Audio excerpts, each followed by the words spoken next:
Noisy Neighbours is the first episode of the first segment of Muppet Babies, and I watched this for two reasons. The first is that I'm trying to watch the first episode of every 90s show that I grew up with, and this was in my list. I have a folder, actually, with images of all of the 90s shows. I've had this folder for a couple of years, and this was in there, so at some point I added it, but I don't remember ever having seen this before.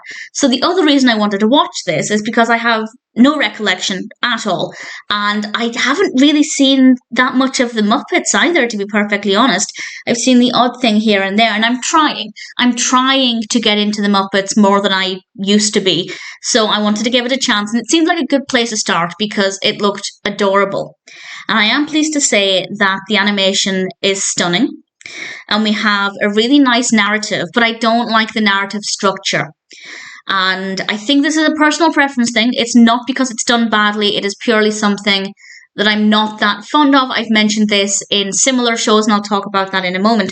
So there will be some spoilers as I discuss what happens in this, but I won't discuss what happens at the very end or anything like that. And the first thing I will say is that there are some characters in this I have no real relationship with. Obviously, I'm aware of Kermit and Miss Piggy, but there are a couple of characters who meant nothing to me. So this might be my introduction to some of the characters. Is it good to start with Muppet Babies for that?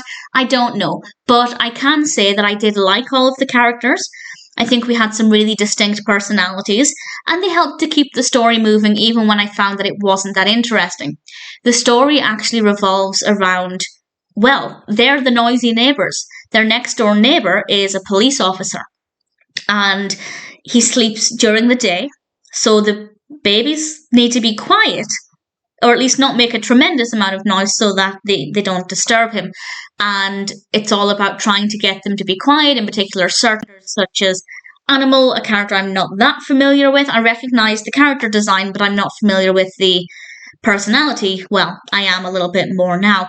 And while they're trying to be quiet, they also have imaginative play, and we see a lot of things being played out.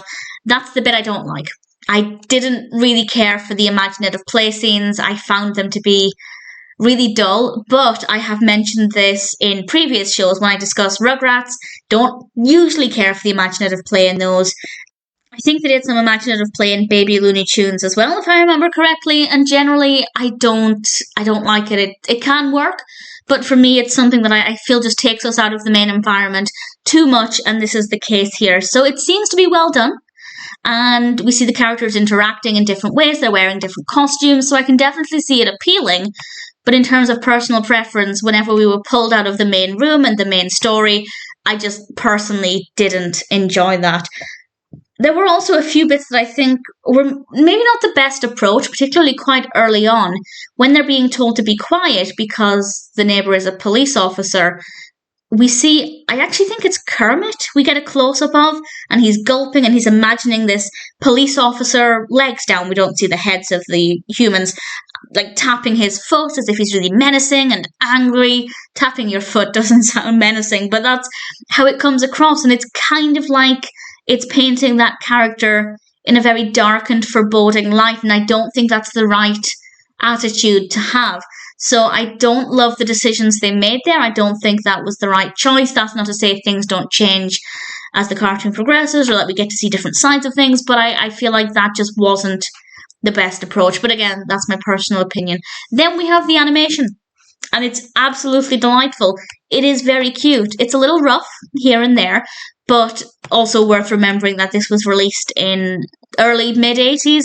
So for the 80s, not too bad. We have a nice colour palette. The characters obviously have very different designs. They're very different colours. So visually, I think it could be quite stimulating for especially younger viewers. And the animation absolutely was adorable. Will I watch more? I don't think so. I didn't really fall in love with any of the characters. I didn't immediately want to spend more time with them. That's not to say I will never ever watch anymore, but I'm happy to have seen the first episode. It didn't bring back any memories, for what it's worth. I'm not bothered about that. I wasn't really expecting it to be honest, but part of me did wonder if I'd seen it and suppressed it, but that doesn't appear to be the case. Maybe one day I'll watch some more, but for now, I am happy to have watched Noisy Neighbours. It's not a bad episode. not necessarily to my personal taste, but it's also not a bad introduction to the characters, so I can't complain too much, but I'm not in a hurry to watch the second episode.